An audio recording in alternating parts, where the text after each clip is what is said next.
minute that my phone wasn't facing the right way. Whatever.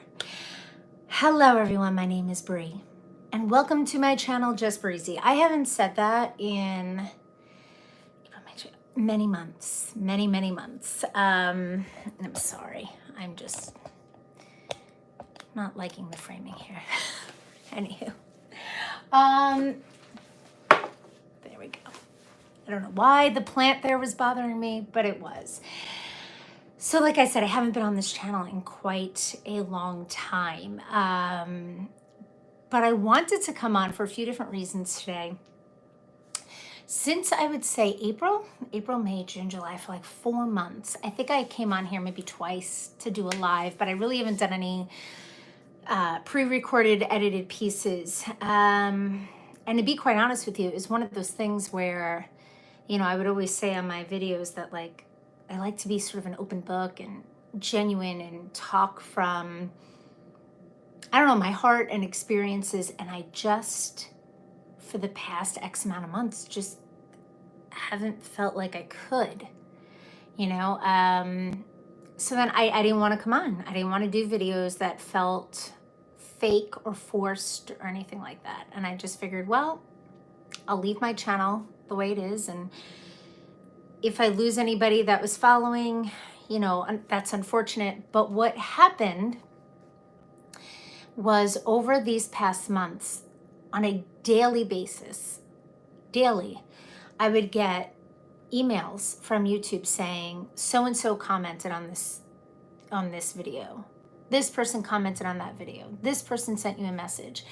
And of all the videos I had done, it was really 3 or 4 main videos over the past couple of months that people were really watching and responding to. And they all focused around mental health, because that's what I do on this channel. I do mental health vlogs, sort of talk about my own struggles with anxiety and depression and, you know, taking medication for it. And then I like to dabble in like parodies, because I always say, like, I feel like if we can connect to one another through just being genuine in our experiences and laughter, I just feel like it's sort of like a really nice mix and recipe for just human connection. I don't know if that sounds cheesy or not, but it is what it is. And the comments that I've received have really, I have to tell you, been pretty profound. One after another, talking about, you know, I'm so glad I found your video on taking Effexor because I'm taking it, or I'm afraid to take it, or I feel like I need something to help me with my mental health. And thank you so much for speaking your truth. And thank you for talking about your experiences, because it makes me feel like I'm not alone.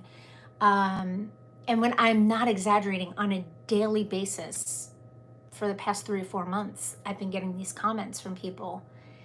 Sometimes they're just short, hey, thanks so much, going through something similar, period and sentence. Sometimes it's a paragraph. And it just, with everyone, it makes me realize how many people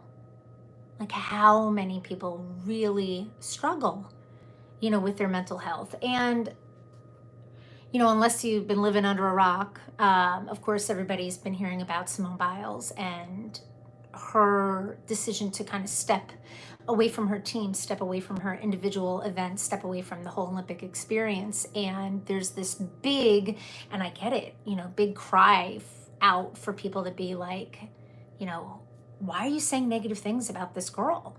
You know, and this big push to be really supportive about the fact that she said, you know, I'm putting my mental health first.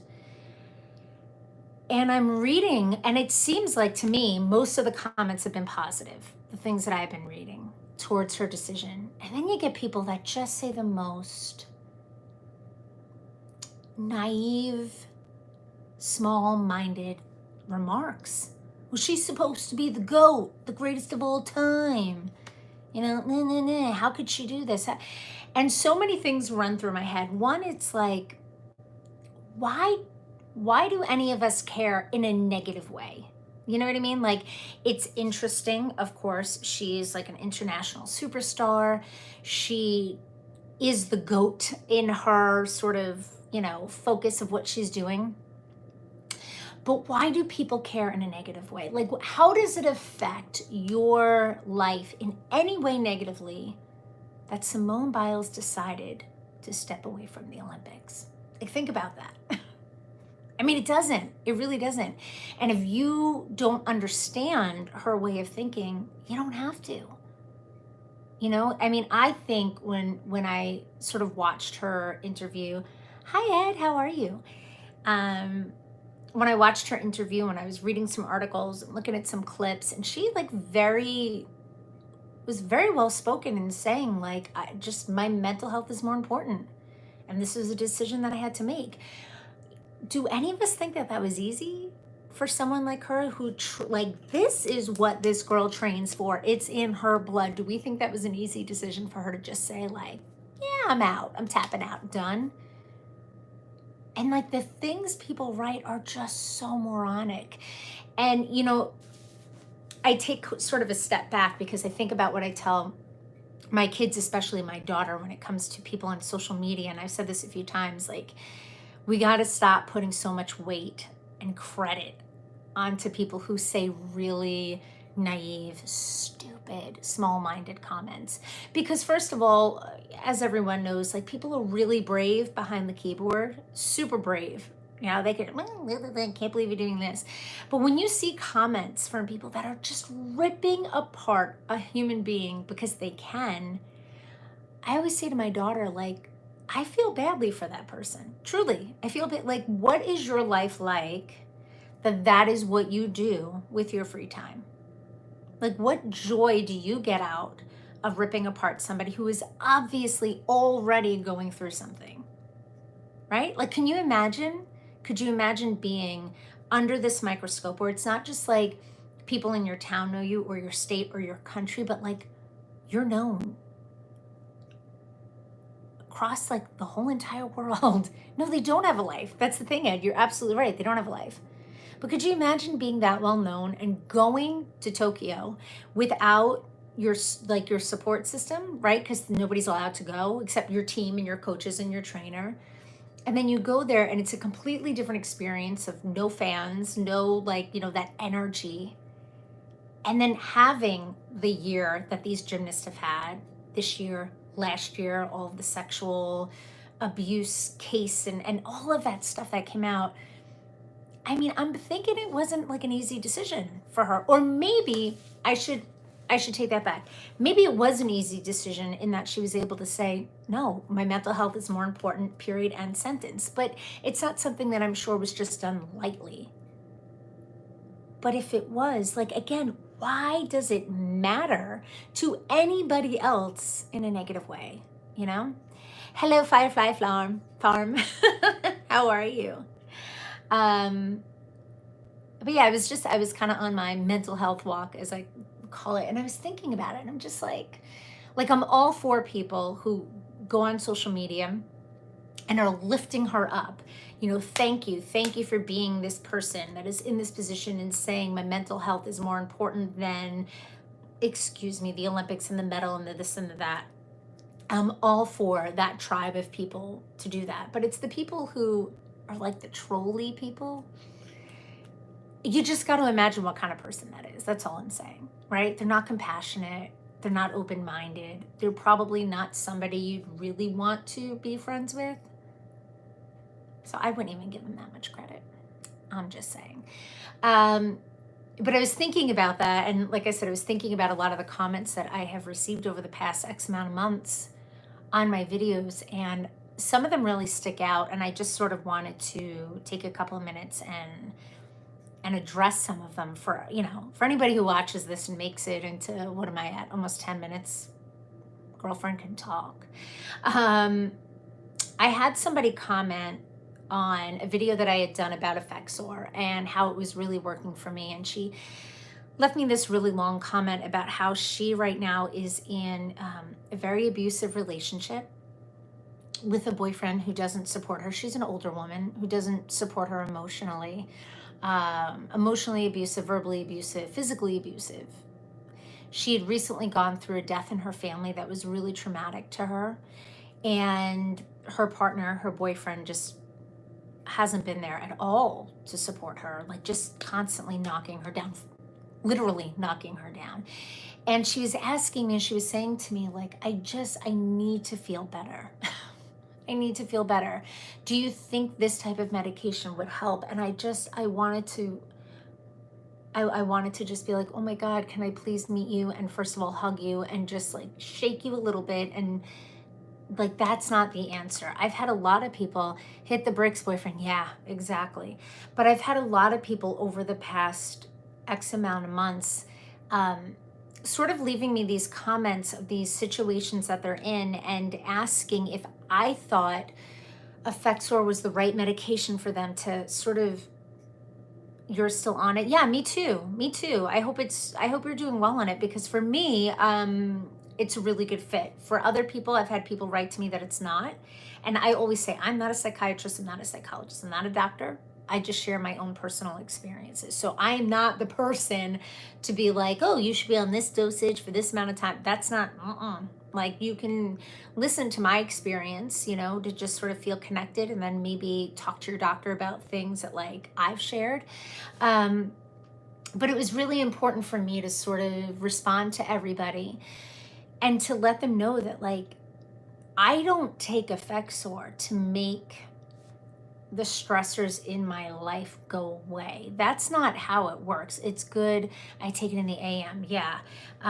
Good. I'm glad. I'm glad that you're, that it's working for you.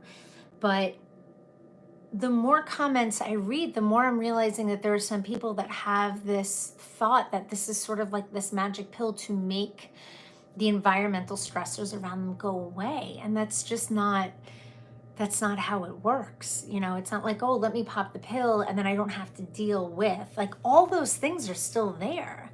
It's not a fix-all, right? Exactly. It's not a fix-all. And I think that's really important for people to understand.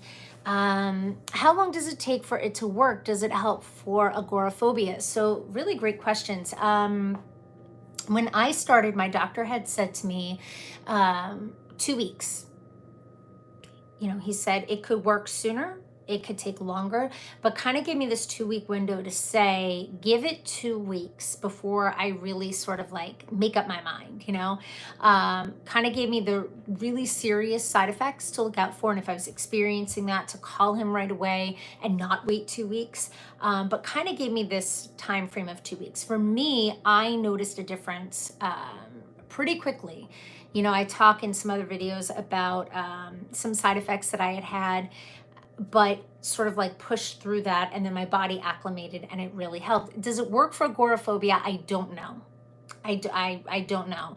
That is definitely something that, if you're experiencing, I would absolutely say talk to your doctor about that, 100%, because you can Google the crap out of that, and I'm sure you could find great things and really scary things, but just have a conversation with your doctor about that for sure.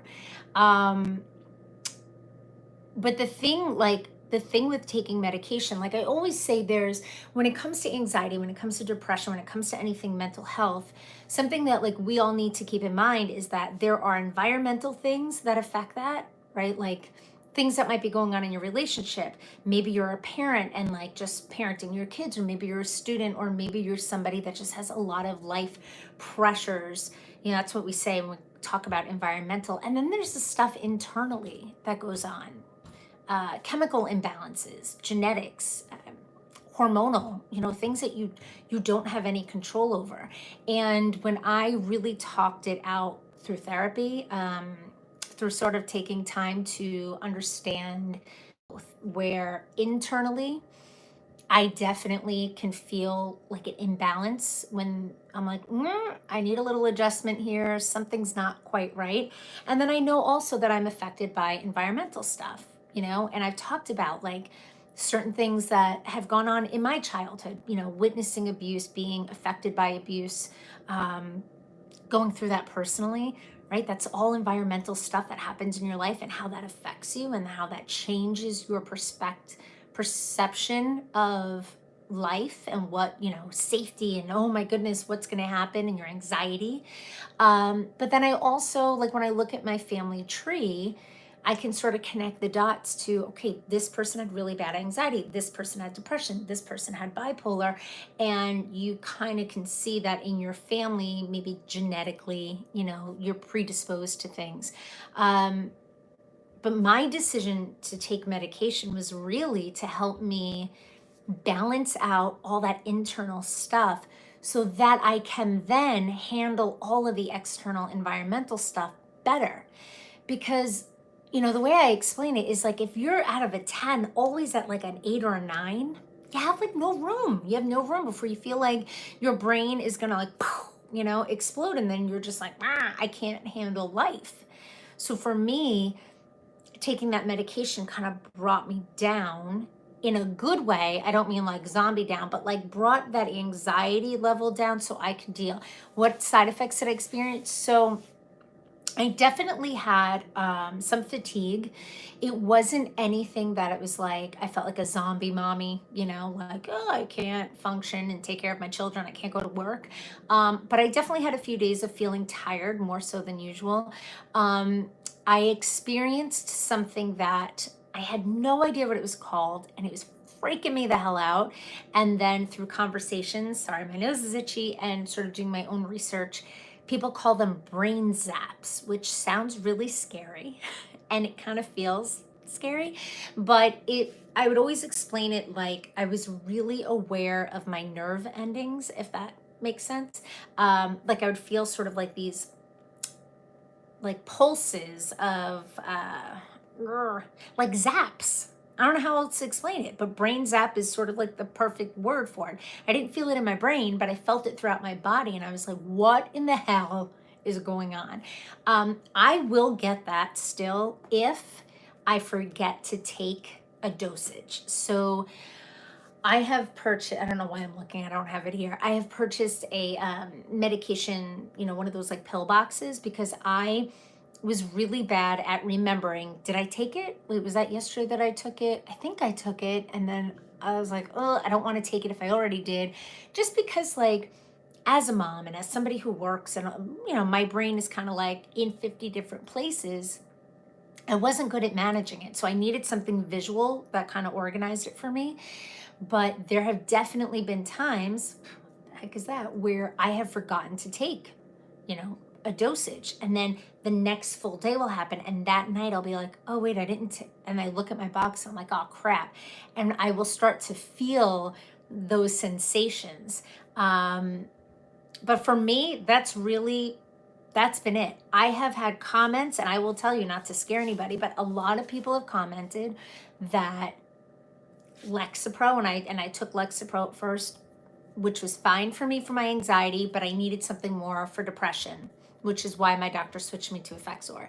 But I've had people say that they had horrible side effects on Lexapro, they've had horrible side effects on Effexor, and just those two medications weren't good for them, weren't good for their, chemistry and their makeup. That really hasn't been my experience. I've had, like I said, some of those, like some side effects, but nothing that I couldn't sort of push through and then kind of get on the other side of it. For me, the benefits of it definitely outweighed any of those type of side effects for it. But I've been really moved by the comments that people have left. Did you gain weight? Does it help with sleep? So it's funny. A lot of people have asked about weight gain. Because that is a side effect to taking medication. And I laugh about it because I don't know, like I feel awkward saying it. I've always been sort of like a slight build person. I'm 5'3". I've gone through my life being like 115 pounds. Some of my friends will be like, ugh, I hate you. It's like genetics. I have like a small build family, through quarantine, through like, being at home just like everybody else, eating the extra bagels, eating the extra chips and all that, I gained 5 pounds. Again, people are like, only 5 pounds, whatever. That's just my situation. I don't know if that's from the medication, but I can kind of link it to my eating habits, you know? So I don't know how to answer it because I don't think I've gained weight from the medication. I'm pretty sure the weight that I've gained over this past year has just been through like poor eating habits. However, I have heard from people that have experienced weight gain on it. So it's really not cookie cutter. And it's like, I didn't realize how not cookie cutter the medications were until people started commenting. Like I knew different people could have different side effects, but there's such a wide gamut of what people experience on these medications. So it's really something that if you're in that position where you're like, I need something, you know, I'm in a place where I can't handle this on my own and internally I'm struggling and like I don't have quality of life that I want. And then you talk to your doctor and you make that decision. Um, it's sort of like you just trial by error type of thing, you know. And I always say to people, and I mean this because I did it and it was such like, I'm so happy I did it. Write crap down, have a little notebook, a little journal, just write things down, especially when you're starting medication or you make a change in dosage or whatever it is, because it will just sort of help you keep track of how your body is responding so that when you do meet with your doctor and give them an update, you can actually, oh, you know what, 3 of the 7 days I felt like this or whatever it might be. It just helps you organize yourself better, you know? But yeah, that's sort of my thoughts. I don't know. I was on my walk. I was thinking of Simone Biles as I was walking, thinking of some of the comments people left me, and I just wanted to come on and just sort of chat for a little bit. But I don't know. I appreciate if anybody watches this that has commented on like my Effexor Venlaxifene, that's the other name for it, videos. I really appreciate your comments. I appreciate you sharing with me your own personal experiences. I appreciate the fact that like 99.9% of the comments have been really supportive, which is lovely, you know. Even if your own experience isn't the same as mine, there's just support in the comments from people, which is really nice. But yeah, keep in touch, keep commenting, keep writing, keep asking, you know, me questions. Like I said, I'm not a doctor. I just sort of share my own experience on things. But I hope you guys are well. And if you're not, I hope you have a support system you can reach out to. So, all right. Thanks so much, y'all. Have a lovely evening, and I'll talk to you soon. Bye.